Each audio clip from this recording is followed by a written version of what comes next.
हजारों और सैकड़ों वर्षों के उन सपनों को साकार करने के लिए जिस भी प्रकार के निष्ठा और जिस भी प्रकार के त्याग और बलिदान की आवश्यकता पड़ी, सरदेव बाबूजी कभी उससे पीछे नहीं हटे। चाहे वो 1992 में श्री राम जन्मभूमि पर भव्य मंदिर निर्माण के लिए विवादित ढांचे को हटाने के फलस्वरूप बिना किसी हिचक के अपने पद को छोड़ने का हो, या विवादित ढांचे के हटने के बाद पूरी नैतिक जिम्मेदारी अपने ऊपर लेते हुए किसी भी शासकीय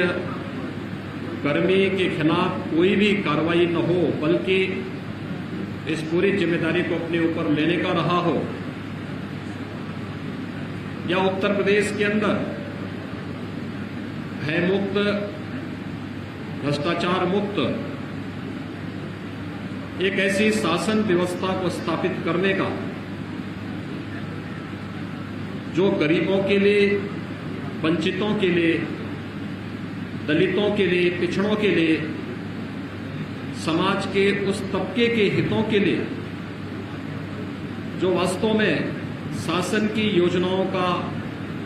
हकदार होना चाहिए था, जिसे उन योजनाओं से वंचित किया गया था, इन सब के लिए कार्य करने का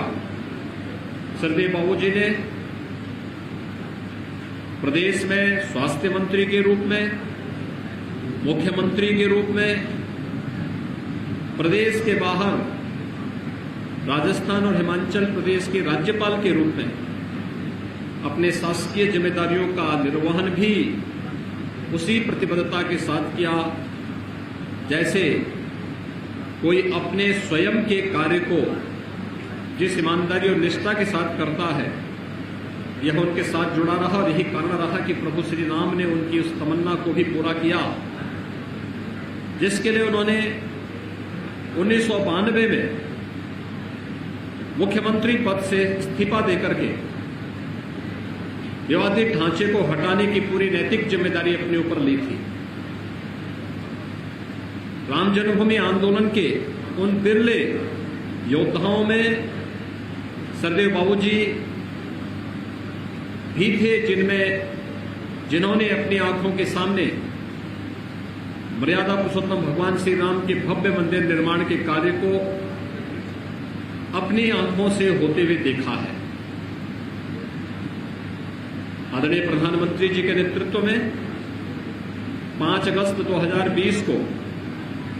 अयोध्या में भगवान श्री राम के भव्य मंदिर के निर्माण का कार्य प्रारंभ हो चुका है। यह भव्य मंदिर देश और दुनिया के करोड़ों करोड़ आस्थावान जनमानस की आस्था के प्रतीक के रूप में उभरेगा, इसमें कोई संदेह नहीं होना चाहिए। लेकिन यह जो संघर्ष श्री राम जन्मभूमि के लिए हुआ था, उस संघर्ष के जो महान योद्धा थे, उन सब योद्धाओं जिनकी एक अंतिम इच्छा रही थी अपने जीवन में, पूज्य संतों में और इस पूरे आंदोलन के साथ जुड़े उन सभी लोगों के, उसमें सरदेव बाबूजी भी एक ऐसे अग्रणी पंक्ति के योद्धा थे जिन्होंने श्री राम जन्मभूमि आंदोलन के लिए अपनी पूरी ताकत, अपना पूरा समर्पण व्यक्त किया था। आज सरदेव बाबूजी हमारे बीच में नहीं है, भौतिक रूप से हमारे बीच में नहीं है, लेकिन उनकी स्मृतियां हम सबके साथ जुड़ी हुई हैं। उनका कृतित्व सार्वजनिक जीवन में, उनकी सादगी, उनका समर्पण, शासकीय रूप से जिस दृढ़ता और जिस दृढ़ निश्चय के साथ उन्होंने प्रदेश में शासकीय उत्तरदायित्वों का निर्वहन किया, प्रदेश की कानून व्यवस्था के माध्यम से भयमुक्त वातावरण देने का हो, या समाज के अंतिम पायदान पर बैठे हुए प्रत्येक व्यक्ति तक शासन की योजनाओं को ईमानदारी से बात पहुंचाने का, ये सभी कार्य उन्होंने पूरी ईमानदारी के साथ प्रदेश के अंदर व्यक्त किए थे। और इसीलिए सरकार ने निर्णय लिया कि लखनऊ में जो अत्याधुनिक कैंसर संस्थान उत्तर प्रदेश सरकार का बना है, अभी विगत वर्ष ही हम लोगों ने उसे यहाँ पे प्रारंभ किया है। ये प्रदेश का अत्याधुनिक कैंसर संस्थान है। जैसे हम टाटा ट्रस्ट कैंसर हॉस्पिटल के साथ मिलकर के आगे बढ़ाने की कार्रवाई को आगे बढ़ा चुके हैं। इस कैंसर संस्थान का नाम हम स्वर्गीय बाबूजी के नाम पर स्वर्गीय कल्याण सिंह कैंसर संस्थान के रूप में रखने के निश्चय सरकार ने लिया है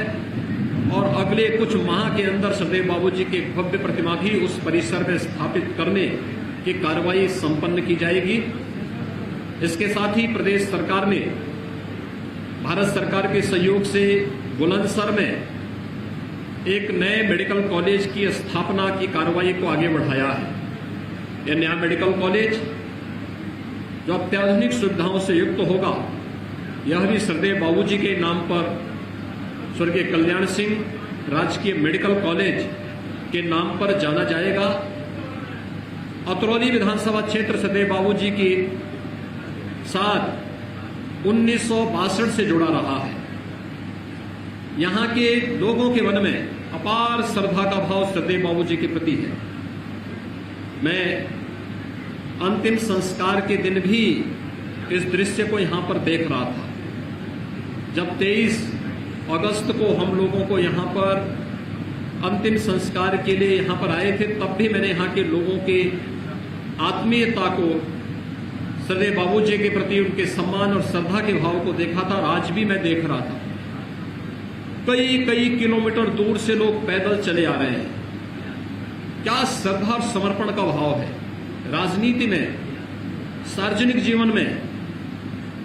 लगभग 7 दशक तक कार्य करने और अपने आप भी 2 दशक से राजनीति से अलग होने के बावजूद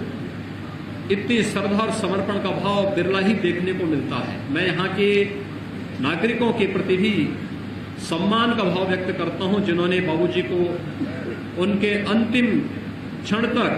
सम्मान का भाव उनके प्रति व्यक्त किया है। मैं इस विधानसभा क्षेत्र में भी बाबूजी के नाम पर तमाम संस्थाओं को उन्होंने अपने समय में यहाँ पर स्थापित किया था। उन सभी संस्थाओं को आगे बढ़ाने, संस्थाओं के नामकरण को आगे बढ़ाने की कार्रवाई शासन स्तर पर प्रारंभ होगी।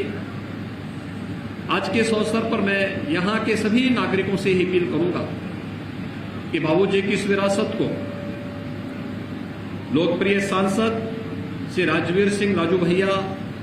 और यहाँ के लोकप्रिय विधायक और उत्तर प्रदेश सरकार में मेरे सहयोगी मंत्री श्री संदीप सिंह जी आगे बढ़ा रहे हैं।